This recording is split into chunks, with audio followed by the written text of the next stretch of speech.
Just after midnight on June 28, 1967, Hollywood's most notorious bombshell stepped into a Buick Electra, her life a whirlwind of scandal, dark alliances, and curses that seemed to chase her every mile.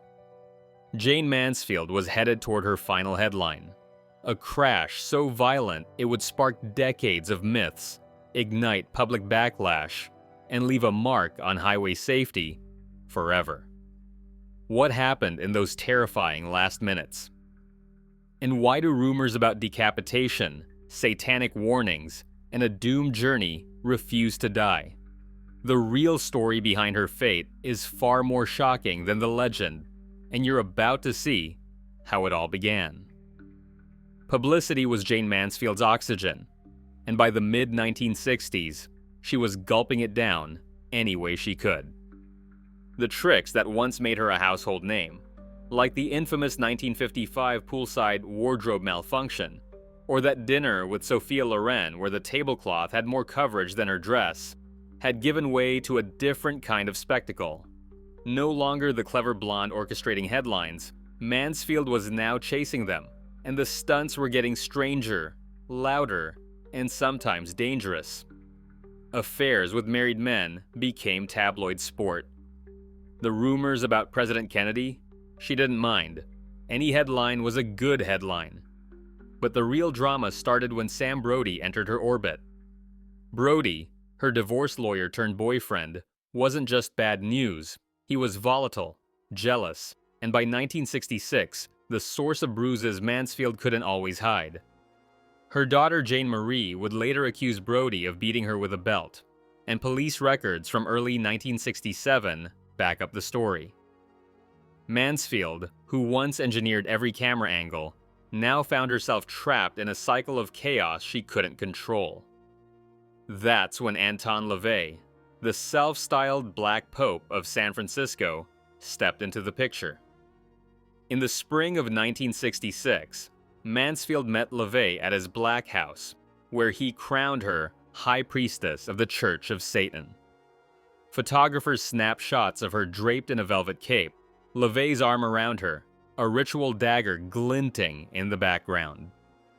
For Mansfield, it was just another headline. For the press, it was gasoline on a bonfire. The tabloids ran wild. Sex goddess turns to Satan, cursed by the devil's disciple. When Brody insulted Lavi during a late-night phone call, Lavi didn't just hang up. He warned that Brody would die in a car crash within a year, and anyone with him would share his fate. Mansfield laughed it off. Brody didn't. The headlines grew darker. Club owners whispered about her erratic behavior, and even her wardrobe malfunctions lost their charm. The press that once celebrated her now circled like vultures, waiting for the next disaster.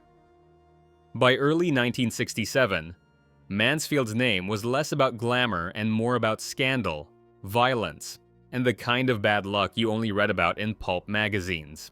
She courted headlines, she courted danger, she courted disaster, and the storm around her was just beginning to spin out of control. June 28, 1967, the Gus Stevens Supper Club in Biloxi, Mississippi, buzzed with the kind of faded glamour Jayne Mansfield now called a career. She took the stage twice that night, first at 9, then again at 11, delivering her nightclub act to a packed house hungry for a glimpse of Hollywood's former Golden Girl. By the time she left the spotlight for the last time, her makeup was set, her smile fixed, but the exhaustion in her eyes told another story. Backstage, the mood was brittle.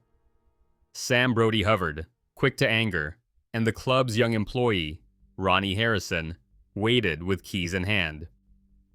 3 of Mansfield's children, Mickey Jr., Zoltan, and little Mariska, had spent the evening tucked away, already dressed in pajamas, their mother promising they'd be in New Orleans by morning. The clock crept past midnight as the group gathered in the parking lot. Mansfield corralled her kids, her 4 chihuahuas yapping at her heels, while Brody barked orders and Harrison loaded bags into the trunk of the Buick Electra 225. The car, a long, heavy boat of Detroit steel, was packed tight. Mansfield and Brody up front with Harrison at the wheel, the children and dogs nestled in the back seat, half asleep and clutching each other for comfort. The air was thick with humidity and the tension of adults who'd stopped pretending everything was fine. A few hours earlier, Mansfield had called Mickey Hargitay from a payphone at a gas station, her voice low as she reassured him she'd see him soon in New Orleans. Brody's voice cut through the line, jealous and sharp, a reminder that peace was in short supply. As the Buick pulled onto Highway 90, the neon glow of Biloxi faded behind them. The children drifted off, lulled by the steady drone of the engine and their mother's hand smoothing their hair. Up front, the grown-ups kept their worries close, the miles to New Orleans shrinking with every minute. The road ahead was dark, the headlights slicing through mist. The only certainty, the steady tick of the dashboard clock counting down the hours. No one in the car spoke about curses or headlines or what waited at the end of the highway. Mansfield's last night was not a spectacle, but a mother's quiet hope that her children would sleep through the journey. By the time the car crossed into Louisiana, the world outside was silent except for the hum of tires and the soft breathing of 3 sleeping kids, unaware of the danger that traveled with them. At 2:25 in the morning, the Buick Electra 225 bore down on the taillights ahead, its speedometer needle hovering somewhere between 60 and 80 miles per hour. The road was slick with humidity, the air thick and silent except for the low growl of the V8. Ronnie Harrison, 19 and exhausted, gripped the wheel. The children in the back seat slept, limbs tangled over each other, and the chihuahuas. Up front, Jayne Mansfield and Sam Brody sat side by side, the dashboard clock ticking down the last seconds they would ever know. The truck ahead, a massive semi hauling a flatbed trailer, had slowed to about 35, maybe 20, its brake lights barely visible through the haze.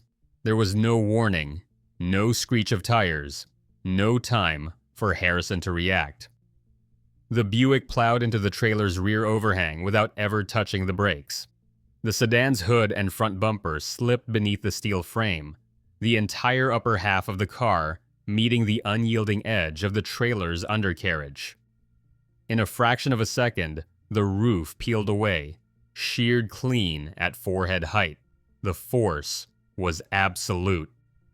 The front seat was crushed flat, the steel slicing through glass, vinyl, and flesh with equal indifference. Harrison, Mansfield, and Brody died instantly. The official cause listed as crushed skull with avulsion of cranium and brain.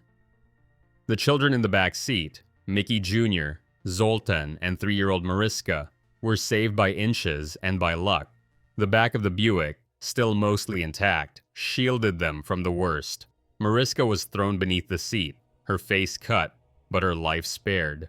2 of the dogs died where they lay. The crash left the car's roof folded back like the lid of a sardine can, the front seat obliterated, the rear compartment eerily untouched. The violence was mechanical, not personal. Steel met steel, flesh met physics. On that stretch of Louisiana highway, the difference between survival and destruction came down to seat position, seconds, and the simple geometry of a truck's undercarriage. The aftermath was silent, except for the hiss of the engine and the distant, rising wail of sirens. The morning after the crash, headlines screamed with a single word: decapitated. Reporters rushed to print the most gruesome version, and within hours, the story had spread from New Orleans to London. The so-called proof? A tuft of blonde hair tangled in the Buick's shattered windshield, snapped by police photographers and splashed across front pages. But what the world saw as evidence of beheading was, in fact, a wig, Jayne's trademark platinum, ripped free by the force of the impact. Gruesome, but not the full horror the tabloids promised. Still, The myth stuck faster than the facts ever could. That single, misunderstood photograph became a kind of morbid currency. Kenneth Anger's notorious book, Hollywood Babylon, cemented the legend, reprinting the image with lurid captions. By the 1970s, the decapitation tale was gospel, repeated in documentaries, whispered in fan magazines, and even referenced in films. Every attempt to correct the record fell flat. The simple, shocking version always won. The crash site itself became a destination.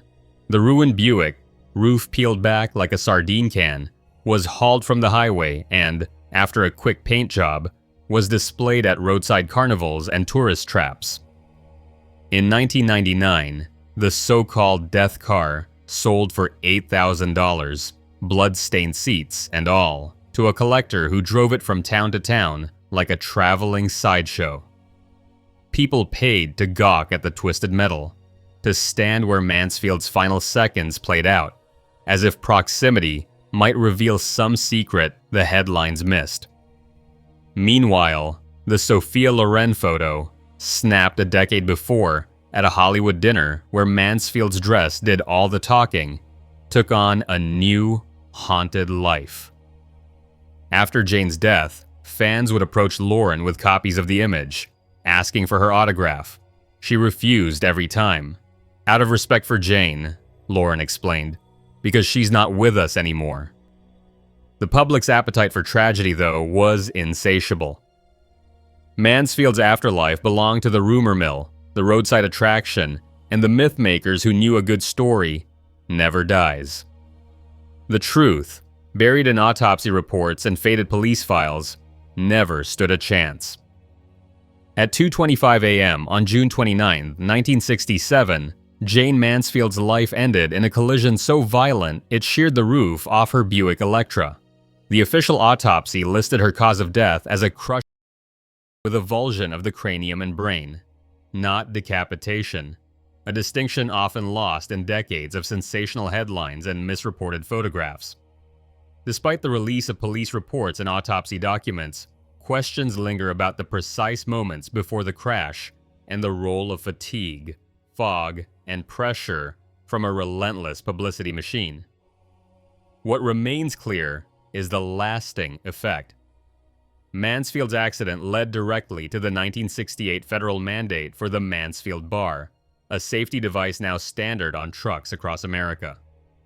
While myths persist, the documented facts underscore a legacy shaped by both tragedy and reform.